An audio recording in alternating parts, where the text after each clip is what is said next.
Welcome to the Loved Called Gifted podcast. This is your place to come for musings about spirituality, identity and purpose. I'm your host, Catherine Cowell.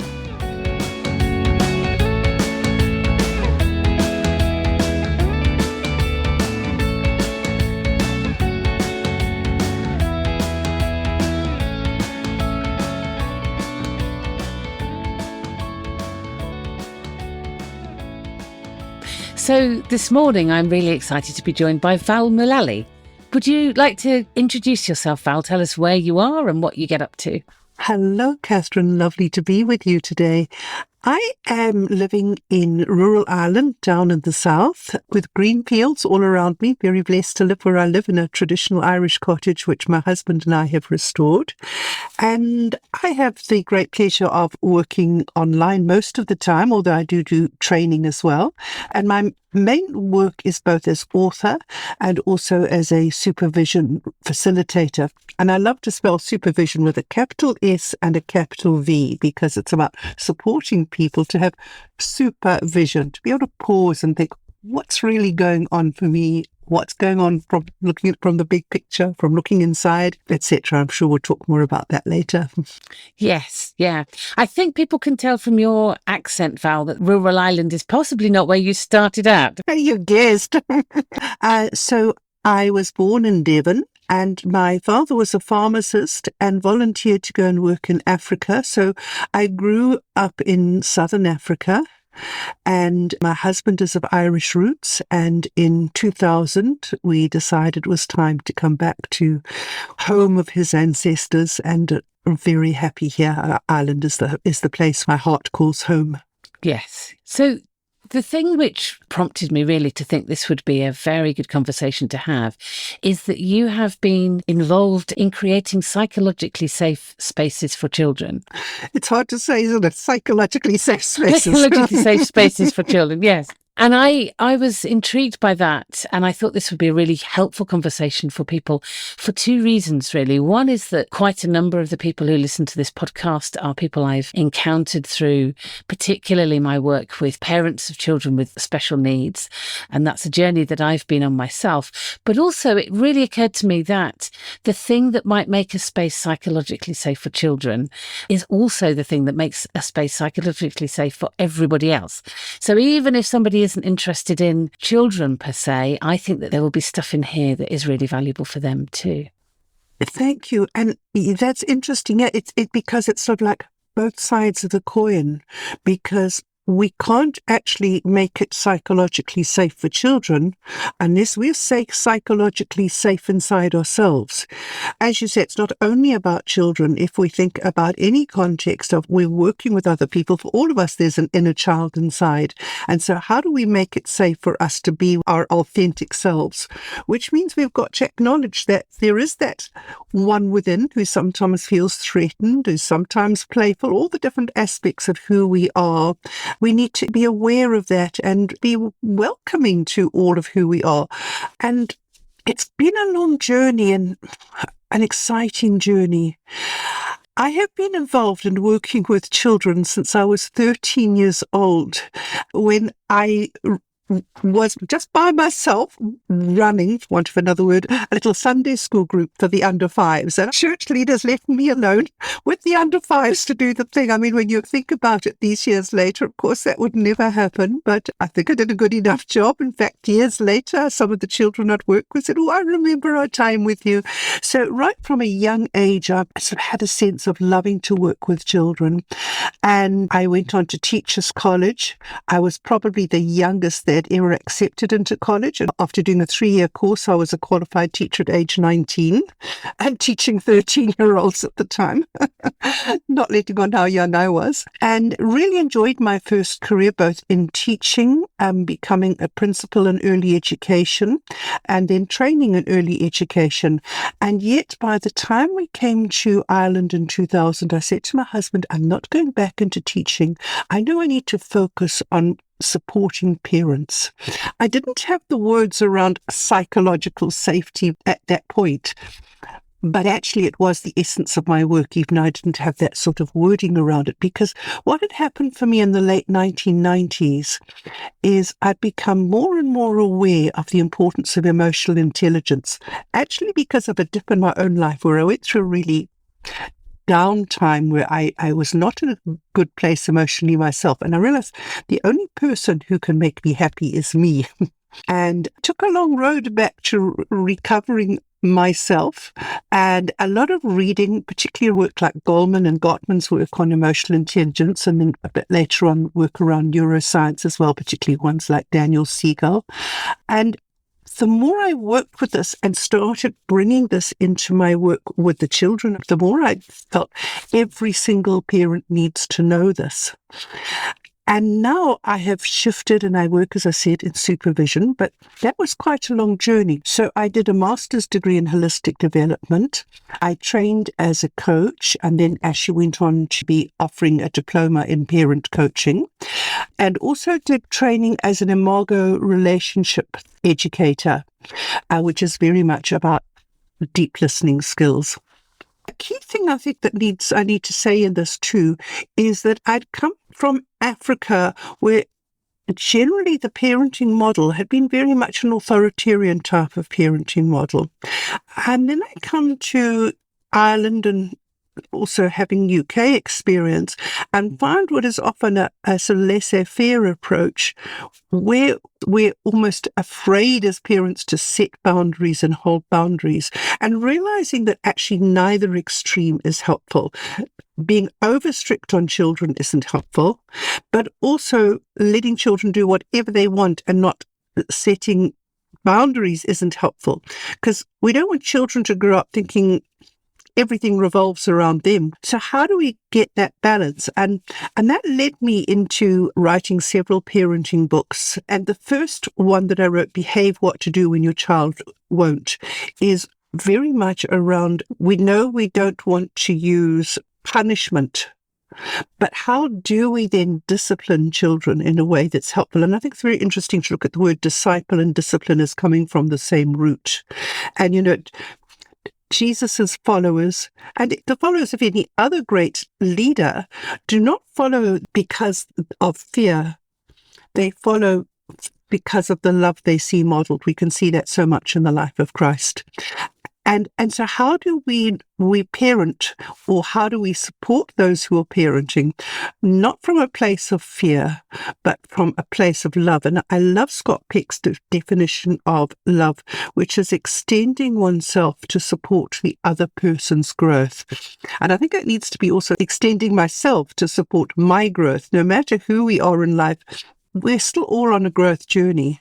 So how do we support that growth of others and of ourselves? And I guess that's what my work is excitingly all about. I just love what I do. Yes, yeah. I work with parents too. And it sounds as if actually what you're doing is not so much finding a balance between laissez-faire and authoritarian parenting, but just coming at it from a different model, which is about love.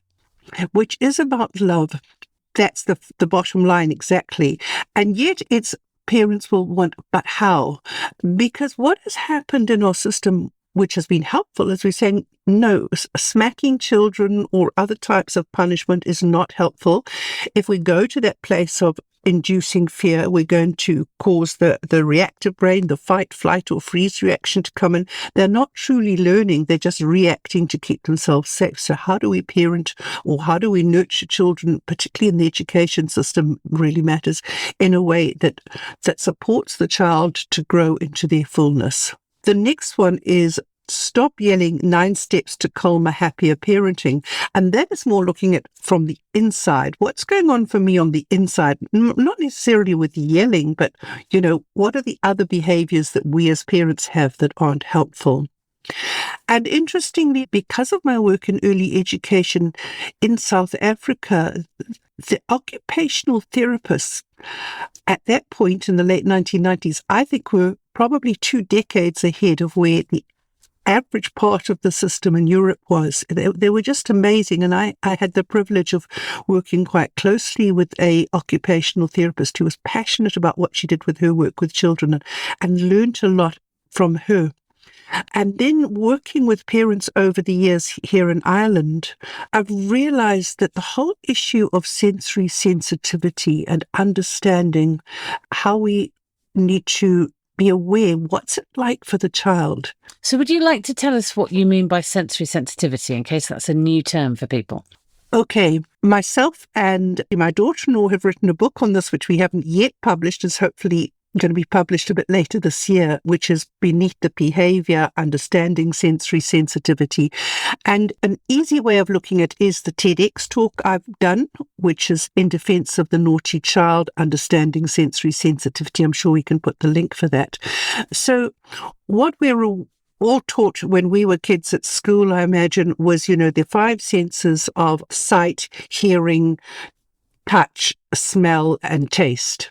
And some children, those senses are overdeveloped, so they're oversensitive to loud noises, for instance, strong smells, whatever it is. And some children will have it underdeveloped so that they're not tuned in enough to it. But when a child is sensorily sensitive, something that is going on for them can feel totally overwhelming. For instance, a child who might have coped okay and seemed to be doing okay in the smaller environment of home goes to school, and then you can think how much the noise level has increased. Very often, the type of lighting used in institutional buildings is very hard on the eye. So that bright, hard light, the noise, the shuffling, etc., all those things going on. It ends up with this child who has sensory sensitivity seeming to be a child who can't or won't behave in the classroom, when actually it's a message, I can't cope in this environment. Our education system is so much in many ways that have come from the Victorian era, when they were basically looking at producing little factory workers. And we have not adequately developed our education system to be able to meet the needs of children. And life has got so much more stressful, where children in eras past would have been able to get out and play and just let go after school and recalibrate. Very often our children are being pushed into after school systems and so on, go home, mums and dad are tired out after a full day's work. So there isn't this debrief time, this time just to really chill. Children's play really matters, not play as an organised sport, just the type of play we probably did as kids, up trees and building forts and all the things that we did when we were children. Yes, and there's something about being outside, isn't there, that takes away all of that kind of sensory overload that you get. One of my observations with my own boys was that actually, if I could be outside with them, there's not the sensory demands just decrease, because you've got a tree and a field and you haven't got hundreds of things and hundreds of people. Yeah. And there's a book that's a lovely read, Last Child in the Woods. I think it's Richard Love, L-O-U-V, if I remember rightly. And one of the things he talks about within that is how important trees are. And he says he thinks it goes right back to humans' very early times, when we would have escaped up into trees, so we felt safe in trees. And so that sense of being up in a tree and that sense of well-being, our brains are saying, here's a safe space. Yeah. So the 5 senses, but actually 3 other senses. Now they now say, there's probably a whole lot more senses we don't realize. But the 3 key ones that I've talked about as well is the vestibular sense, the proprioceptive sense, and the interosense. So let me see if I can get this right. So the interosense, I'll think of like in the interior. So what's going on inside my body? So this is both the sort of like, I need to go to the toilet. And some children, that sense isn't strong enough. They're too busy playing and they don't get there in time.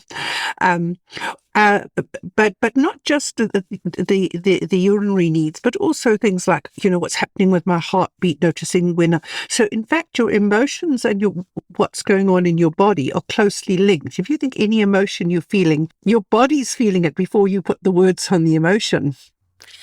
I have a question about that. I'm thinking, would that link as well to things like hunger? So if you've got a child who doesn't know either that they're hungry or that they're full, I wonder if that would link into that. I'm sure it would, yeah. And then my other question is sort of linked to the emotion thing. I'm just joining some dots here and thinking about those children who think that they must be sick because their tummy is fluttering and actually it's anxiety. So they're saying, I can't go to school because I'm ill. They might have some anxiety, which we need to listen to, but that sense of there's something going wrong with my body because I've got all these feelings, and actually it might be around anxiety. So we were saying about emotion and those things being linked. Although I wouldn't have been looking at it from this angle that you're talking about now, but there might be a sense of discomfort in the stomach. Yeah, because if we're anxious, we've got butterflies or whatever. So if we rather help the child to learn to listen to their body. I remember a lovely little situation. We used to have an African grey parrot, which is quite a big bird. And one day we had a mother of a girl who was about 4 at the time, bright little girl, and they came to visit, and the child rushed to this cage all excited. But then she actually got scared and backed away when she suddenly realised this big bird was coming towards her, because it was very used to people. So it didn't sit up there, it came to have a look at you. And she rushed back to her mum and she says, I'm scared. I'm scared. And her mum says, that's okay. It makes sense. You're feeling scared. You've never seen a big bird like that so close. And yeah, I can still remember that little incident of the mother. She'd already given the child the language to be able to express your emotion, but then she was normalizing the emotion. Not, oh, you poor little thing, but yeah, it makes sense when you see something strange. So she's helping her child to learn to, in a sense, name, tame, and claim the emotion. Yeah. I think this was a key part of the work that I learned to do for myself. I didn't grow up in a home that talked about emotion and so on. It was one of those homes where, as my one colleague says, we live from tonsils up. It's all up in the head and not learning to listen to our body. And so how can we help our children to do that if we haven't learned to do it for ourselves? Yeah, so the other two senses would be the proprioceptive, that being in the space we're in, and the vestibular, the sense of balance. And all of those things we need to know and understand to be able to respond to what might be going on for a child. Yes, the proprioceptive sense was an absolute eye-opener for me, because I think probably both of my children, but certainly one of them in particular, was very hypo, so undersensitive to his proprioceptive sense, that sense of where your body is. And so in order to know where his body was, he was doing everything with a lot more force. So there was a lot of stomping up and down the stairs. And if he'd got a spoon in his hand, he might be thwacking the table with it. But a lot of that was kind of, if I put enough force into this, then I will feel much more clearly where I am in space. And to understand that, because, sometimes the parenting would be, now stop making that noise type of thing. But the other thing that we do with the best of intention as parents is very often is use praise that is in a sense manipulative. Oh, you're such a good boy sitting still. When actually maybe he needs to stomp and he needs to thwack. He's actually listening to what his body needs. Yes, yes. My children went to sensory integration therapy for a while, and the way that was set out, there were all sorts of things, and the plan was that the children would come in to the room and then they would gravitate towards whatever it was that they felt they needed. And it was really interesting to listen to the occupational therapist and her trust of the fact that they would know what they needed, and watching them kind of find the thing that they needed. And a lot of it was the proprioceptive stuff. And the other was the vestibular, that sense of balance. They liked the things where they could spin. And I mean, I can't go on a swing for more than about 4 goes. I like the idea of being on a swing, but after about 4 goes, I'm feeling icky. But they would spin and spin and spin and spin. And that's often one of the signs that a child has perhaps got a hyper or hypo indication in that field. So the book we've written has a little sort of bottom section with here's things to look out for, and here's some things you might find helpful. And we go through each one of those. And I think if every parent understood that, in a sense, all of us have some level of sensory sensitivity in some ways. If you think certain people can't stand strong foods, for instance, and I can't stand loud noises, I just have to put my hands over my ears sometimes because I cannot take the noise. And so when we can recognize what might be going on for my child, and when I say about, the words like good boy aren't helpful, I don't mean that we don't affirm our children, but there's other ways to affirm. And I think there's a difference between affirm and praise. So affirm is noticing what they're doing. Maybe the young child's picked up the dishes, and rather than say good girl, which runs off our tongue so easily, and what does that actually mean? Is that you picked up the dishes and you carried them to the sink. That's what I call being helpful. When you say words like that, the child knows you've really noticed. And actually, you do have to really notice. So how do we, rather than give glib praise, how do we give genuine affirmation that helps the child to see what is helpful in relationship, but also that supports them in their development? It's not about what just pleases us to make our life pleasant. That isn't what it's about. And I said, like the child banging the spoon or whatever, we might not like the noise. We might want to find different ways of helping them express it. But can we pause and see what they need? Yes, I think one of the things that, as you were talking about that calling somebody a good girl, the thing that really sort of hit me was that sense that actually we really want our children, don't we, to know that they are good and worthy and precious anyway, that the good is not linked to the fact that you've done something that pleases me as an adult. That's there anyway. So that advice, that the affirmation is about affirmation of who you are. Absolutely, absolutely. So the good is kind of I approve of who you are, is there as a given. And the other thing that you said that I think is so valuable is that comment about this is not just about what is convenient for us as adults, but what is helpful for them in their growth. There was an incident.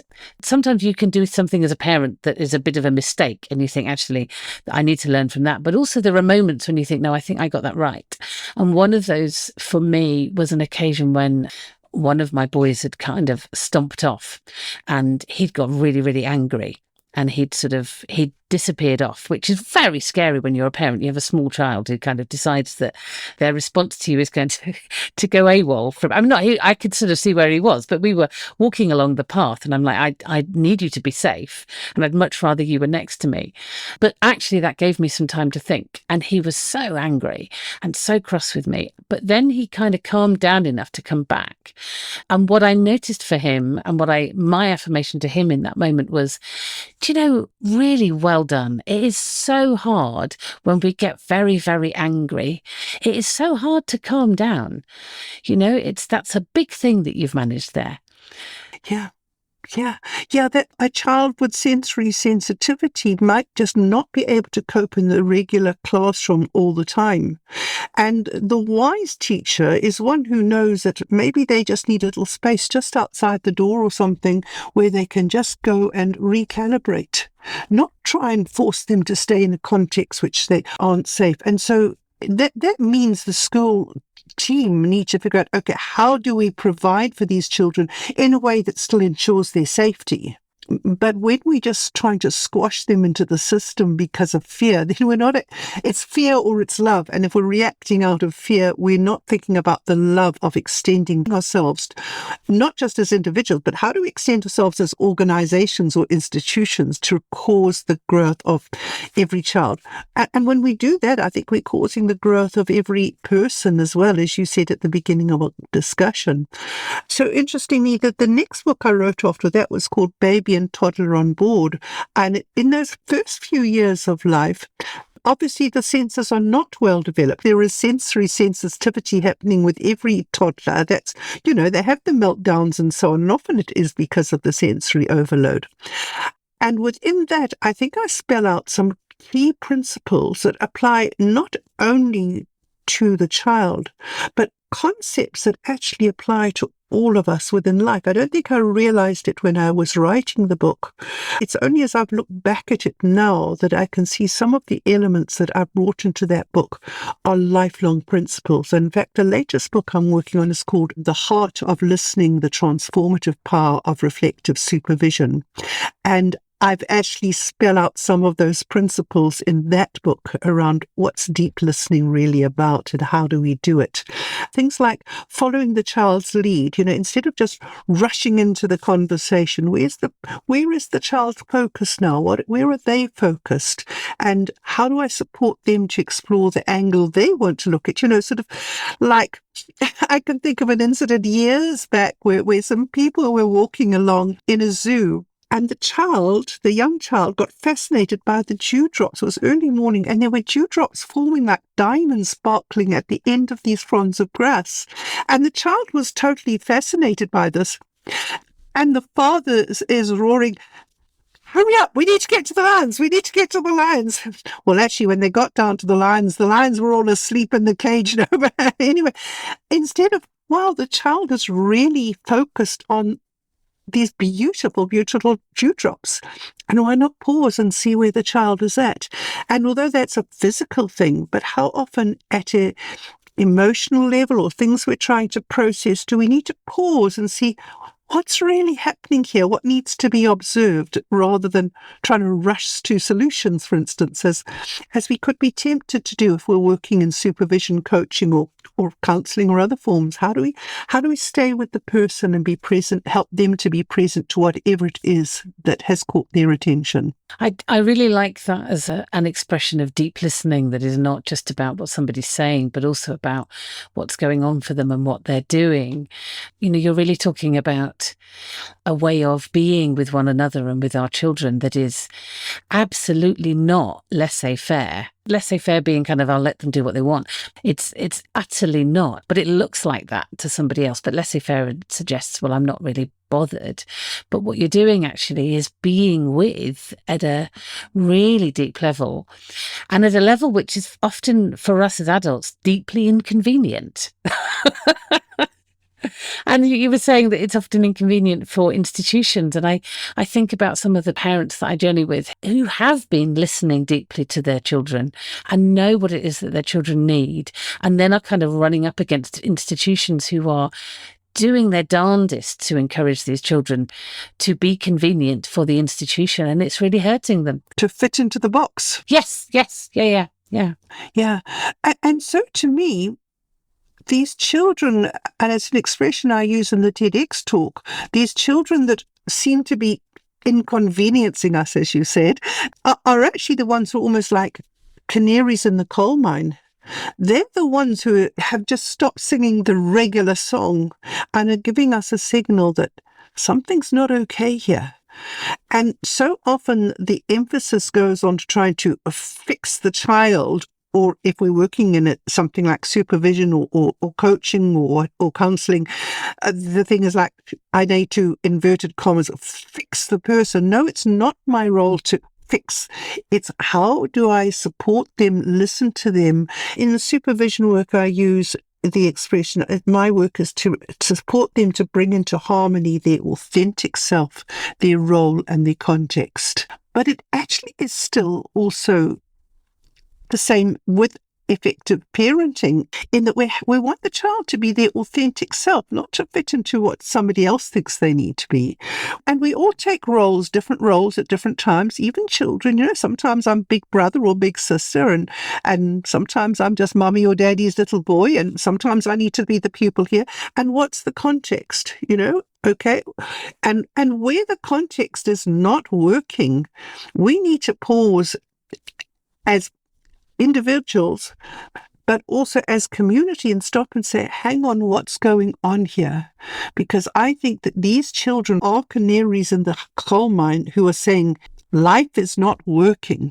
And it's the same for all of us, not just for the children. It is, yes. I like that sort of analogy about the canaries in the coal mine. I had a conversation in one of my podcasts a while ago with an adopted father.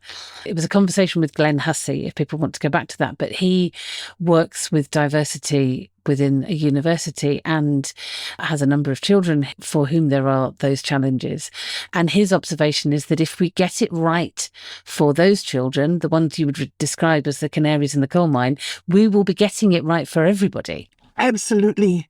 Because they are identifying needs which are very big and pressing for them. But those same needs at a different sort of level will be there for other people. I was wondering, as you were talking, Val, about going back to kind of your own story and that kind of being made to fit in. And I wonder if you have any reflections about what needed to shift for you in terms of your own awareness of what was going on for you.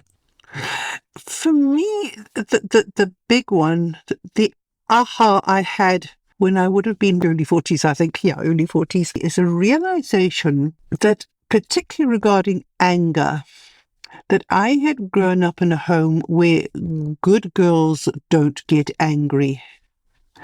And you were supposed to toe the line and don't upset dad. Now, my dad was a good protector, a good provider, but he didn't do the emotional side of relationship.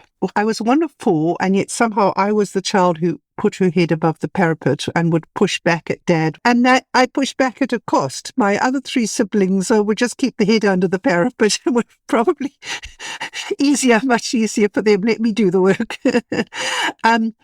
But I think often within the Christian context, particularly then, but I would imagine still now to a great degree, there's all that whole thing. I mean, the childhood prayer I can remember is gentle Jesus, meek and mild. Well, there were lots of times when Jesus was anything but meek and mild.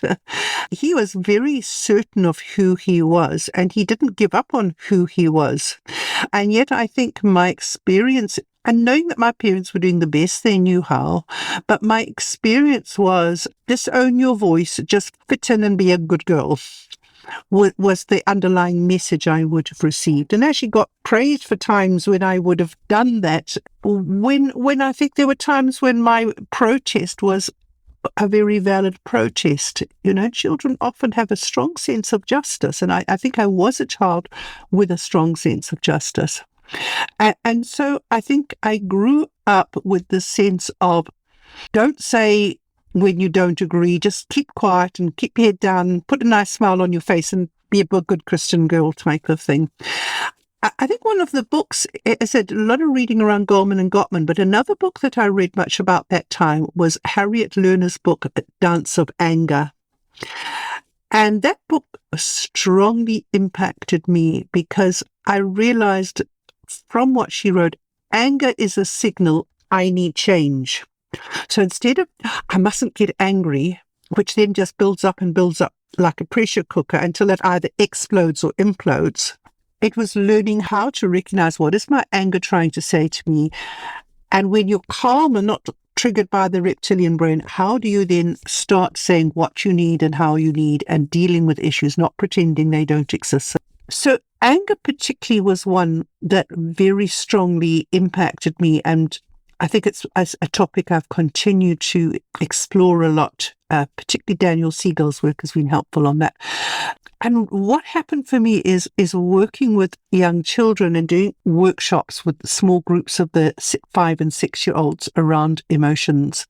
I can remember particularly the work around anger. I got them to draw something that shows anger.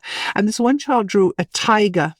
And he's a fierce-looking tiger with big fangs and standing very rigid, the ears pricked up and really listening. But the main thing that caught me with this child's picture, and I said she would only be 5 years old, is the eyes were like squinted. And I thought, the expressions we use like blind with rage. When we're really angry, we can't see straight. And somehow this child's picture had automatically caught that. Another child with the same exercise drew a picture of what looked like rather like Stephenson's rocket. That old steam engine, this big black engine thing. And you can see this big fire in that steam engine. But then he points to just behind where this big roaring fire is, and that's where the dynamite is. I mean, I believe we all have such a deep level of creativity, and I love to bring that into my supervision work. But I believe it's inborn gift from God, and a child automatically knows how to express it. It's our system that squashes down creativity. And so I talked with this child about this, and he was saying, no, you must never get angry. You must never get angry. What he used to do is it used to build up, and then this poor little kid, when he got too over angry, would burst into tears and have a total meltdown and then feel shamed and bad and that, he'd been crying in front of everyone else.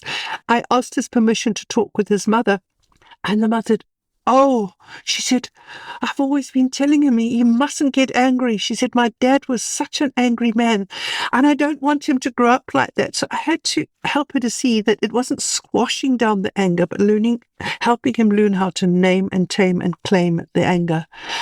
And I said, although I'm talking here about children and parenting, but I believe all this work naturally overflows because all of us in the caring professions, we need support to know where we're at, a space to stop and pause and reflect on where we are, how we are, but also to support those we're working with to be able to do that. Yes, and I think your observation earlier in this conversation that actually we can't support other people to do that if we have got no idea where we are ourselves. So if we're not psychologically safe, we really can't create a safe space for others. Yeah, yeah. And I wonder whether part of psychological safety is creating a safe space where emotions can be what they are without judgment and without us being scared of them. I think it's that. And I think some people working in the field of coaching and supervision are maybe thinking, "Oh, I'm not a therapist. I mustn't go into therapy." And to recognize there's a difference between doing therapy and holding a space where therapeutic approach can come in. And Nikki Well, WELD, she's written a good book about the therapeutic approaches within supervision. Not a fairly heavy read, not a sort of light, easy read, but she's got some good points in the book. But I think she has academically brought to the surface as a dilemma that a lot of people working in fields like coaching and supervision have, that they're almost too afraid to go near anything that, will this become therapy? I think that's a beautiful distinction between therapy and a therapeutic space. Would you like to talk a little bit more about what you think the difference is between those? Because I think that is very insightful. Let me share a little story with you that illustrates this. And that is when I was doing my further training in supervision and we were doing group work. The group was holding the space and I was working with the trainer, taking the role of facilitator, and I had volunteered to take the role of supervisee. And so within this context, we'd done some body work that helped me to what was happening within my body. Interesting, it was a thing about balance, and I was found myself rocking my body from side to side because it was as I was being torn between two different things. It's actually being the good girl and pleasing everybody, or am I holding what I need here as well? And has been working through literally using my body to explore this, and then pausing to, okay, so where are you now? And I said, what I'm realizing is that this is triggering my family of origin stuff, that the whole thing around being a good girl. And the supervision facilitator sort of just held me in that space for a moment, just let me process where I was at, didn't rush in, paused.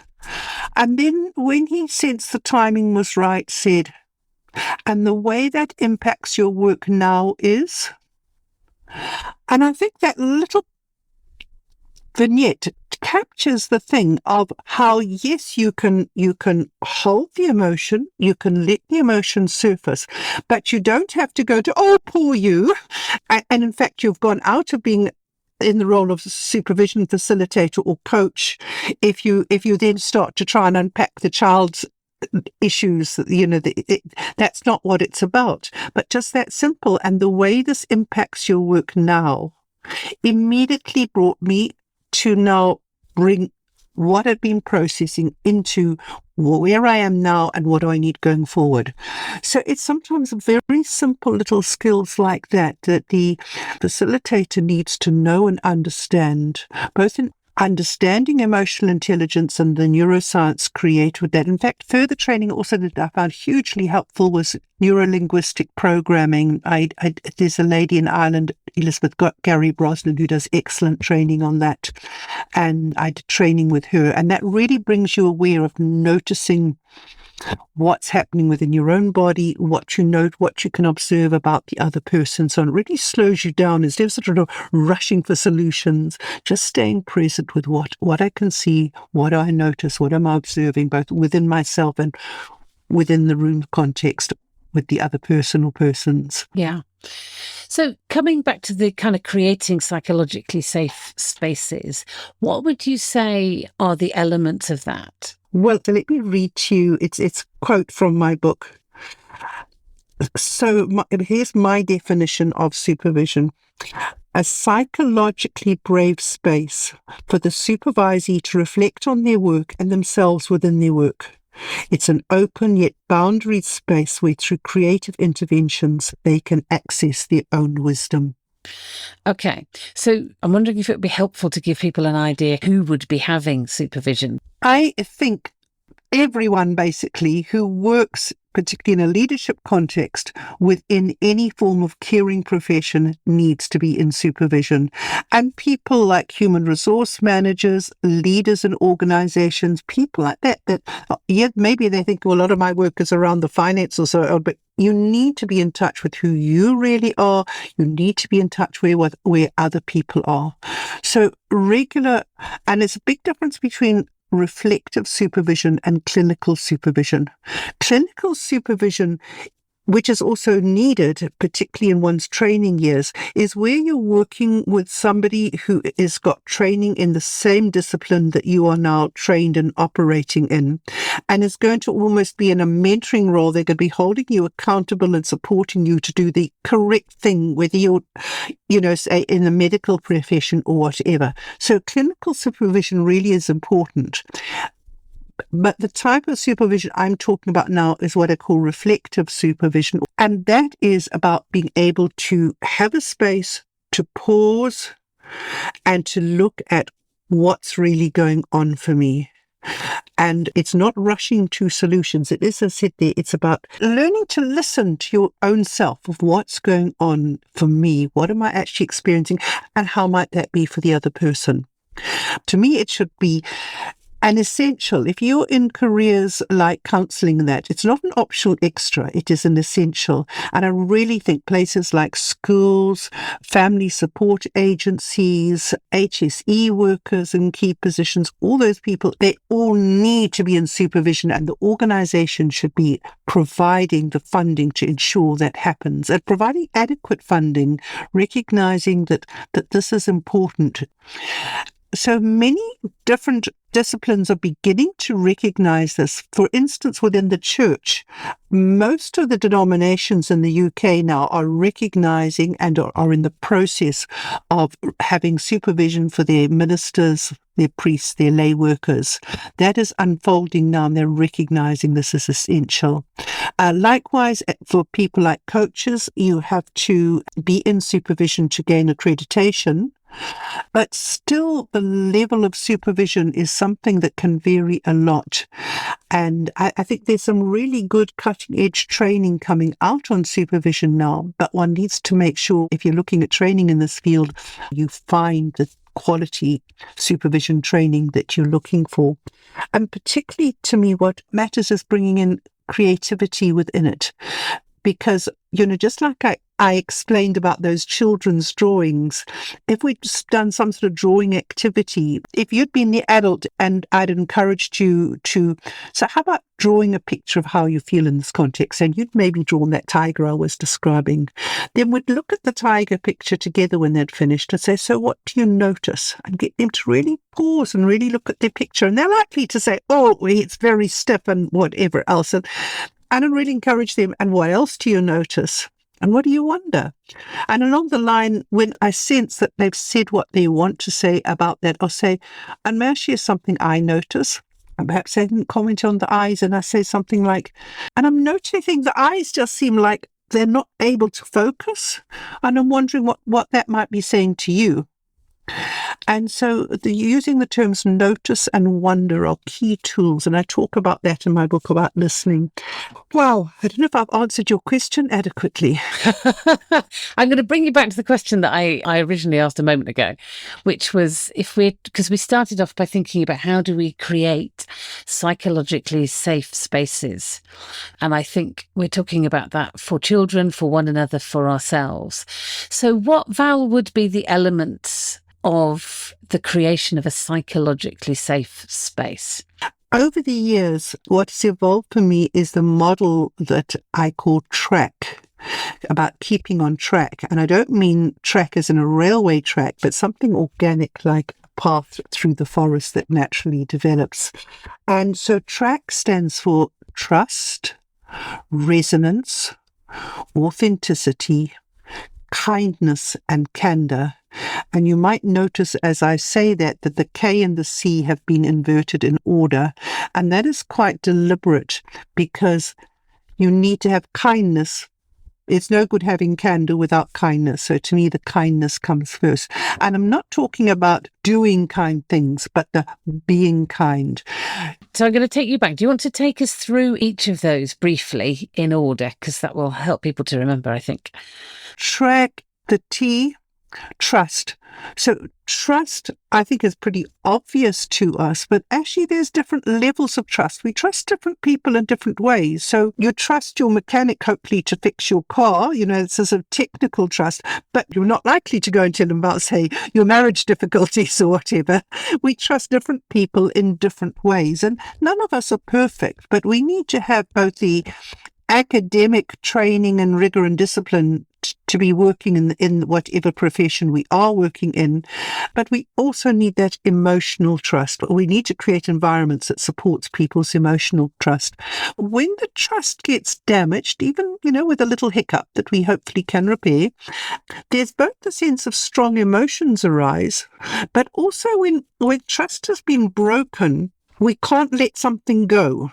So leaping to the end, maybe if the trust is broken, you need some candour in order to rebuild it. You do. And if you think back to what my definition that I gave you regarding supervision is, a psychologically brave space. And I'm going back to that because, it's not just a safe space, it's a brave space. It needs to be safe enough that we can be brave. In other words, if we can say, listen, when you did such and such, that wasn't helpful for me. We don't need to attack the person. We can put an I language. But the person facilitating the space, whichever space it is, whether it's training or supervision or the parenting, wherever context it is, do we make it safe enough that people can be candid? And so if you think about it, the young child will very easily say something like, that's not fair. Or they might even say something like, I don't love you anymore. And we want to sometimes jump in and instead of what's the emotion underneath that. And so just with the young child, I would be going to, you're really angry with me right now? And by helping them to name the emotion, we can then deal with what's really the issue underneath the anger. But likewise, we need to create a safe enough space that people can be candid in the space and be able to say, like, when you did such and such, that wasn't okay for me. And we need to be okay then to receive that and say, I heard you saying that wasn't okay. Tell me more about that. And we take the space to hold it out. So rupture will happen in every relationship. Hopefully not often and hopefully not hugely, but it will happen sometimes. And what matters is when rupture happens, do we take time for repair? And how we repair and that we do repair is what matters. And that's hugely important with parenting. Yeah, there will be ruptures, and pausing to be able to come back to it and repair it. Yes, that's one of the really hopeful things, I think, if you take that seriously, is that your parenting errors or moments of utter incompetence or emotional breakdown can become moments of building relationship if you do the repair. If you can go back and model honestly, well, how do we put this back together? And it really builds. I'm just thinking of an occasion when one of my sons and I were going somewhere and we had got lost and we were late and we both got really cross with each other. And I really felt I had lost it in a way that was utterly inappropriate. And afterwards, I apologised and said, I really lost it. And I was very scared about us being late. And he looked at me and said, oh, don't worry, Mum, I completely get it. That happens to me too. Well, that was the consequence of our continual practice of modelling repair. And so I'd modelled it numerous times, and he was able to have empathy for me because he'd learned that I had empathy for him. And you've given him one of the most powerful skills to take into life in other situations, not just everything cozy and fine, but how do you model repair of relationship without actually having a rupture? So when you say that actually immediately I thought of, TRA was authenticity. authenticity. And that immediately had me thinking about, you were being authentic in the relationship. And so when the authentic you pitched up, it was very easy for the authentic him to come into the relationship too. So then there was resonance. So with that, there was trust in your relationship that you could repair it, trust that you had the processes to repair it, trust in yourself. So there was a whole level of different trusts happening all at the time. There was the resonance. He tuned into you and you tuned into him. There was the authenticity. There was the kindness that he was able to be kind back to you, but actually there was the kindness of you to the relationship, and there was also the kindness to you to yourself, that you weren't beating yourself up. But whoops, this wasn't okay. We need to sort this out. So there was kindness and there was candor, you naming it, and then he in return could be candid with you. So that was a lovely example that just brings the whole TRAKC model on board. So anytime when we know things aren't going okay, rather than thinking about, that person did such and such, rather bring it back to yourself. How do I create the trust? How do I build the resonance? How do I build the authenticity, the kindness, the candor? How do I bring those elements into the space? And first, modeling yourself. It sounds to me as if the RAKC are the things which will help you to build the T, the trust, the resonance, the authenticity, the kindness, and the candor will help. But one of the things that has been occurring to me as we've been having this conversation is that actually you can't make trust happen, can you? And actually, if you try and insist, and I know that sometimes adults do try and insist to children that they need to trust. If you try and insist when it's not there, I think actually that is a deeply breaking of trust. If you observe a situation where an adult is trying to insist that somebody trusts them, actually that makes it unsafe because trust grows slowly, doesn't it? It can't be demanded, it can only be earned. Actually, I tell you where it happens a lot, and I think it's really damaging, is when religious leaders tell their congregation that they should trust them. And actually, if you are saying, I am the pastor that God has appointed, and therefore if I say this, you must trust me, that is really not fair. It's actually a spiritual abuse. It is, completely it is, absolutely it is. But what you are doing is that you are asking people to become unsafe to themselves. You're asking them to ignore their own sense of what's going on for them and say, I mustn't be scared of this person. I mustn't allow these questions which are naturally arising for me about what you're saying to surface. I must squish all of that. And you've made them unsafe to themselves, and you've made them unsafe in the community which they are part of. And I think we can do that in all sorts of contexts, as parents, as teachers, as managers, as institutions. Yeah. So ideally, supervision is that space where you can pause and you can reflect on what's happening within your team, within your organization, and within yourself. And although TRAKC is the model I've developed, I just see in every context it works. And I'm hoping it's the next book that will be written after the current two books get out. In fact, I have got an online series of workshops because the recordings are available online. So we could put the link of that in as well. But absolutely what you say, when you said that, it makes me think of like when you sit in the dentist chair and the dentist says, this won't hurt. And you think, well, you're obviously expecting it to hurt if you say it won't hurt. You don't sit in the hairdresser's chair and she says this won't hurt. So why, so the young child automatically knows something's not okay here. And to have a dentist who says rather, so I need to put this injection in your mouth and it's going to give a prick and that's going to hurt a little bit, just for a little bit, and it'll be fine. That actually helps to build trust far more than the equivalent of do trust me, and I think as parents, particularly if you're entering parenthood via sort of the non-traditional route, either as a step parent or a foster parent or an adoptive parent, or that actually to be candid about the fact that somebody might not be trusting you and that that's okay, I think is much more likely to build trust than to insist. So to name it, to say, well, we've not known each other that long, so of course you're not sure whether you can trust me yet. So then you're validating their experience. Absolutely. Yes. Yeah. And we can say what could be helpful for you here. What questions are, we sometimes want to ask why questions, but the why questions, people are likely to either try and make excuses or blame somebody else. So rephrasing a question to be a what question. So like, if it's not feeling safe for you right now, that's the wording they've said. What would be helpful for you here? And give it back to them and let them say what they need. Yes. Why sounds really quite threatening and accusatory, doesn't it? People often say why when they're asking, well, why did you do that? As in, I really don't think you should have done. Yeah, and just start your question with what, and it will come over with a very different message to the other person.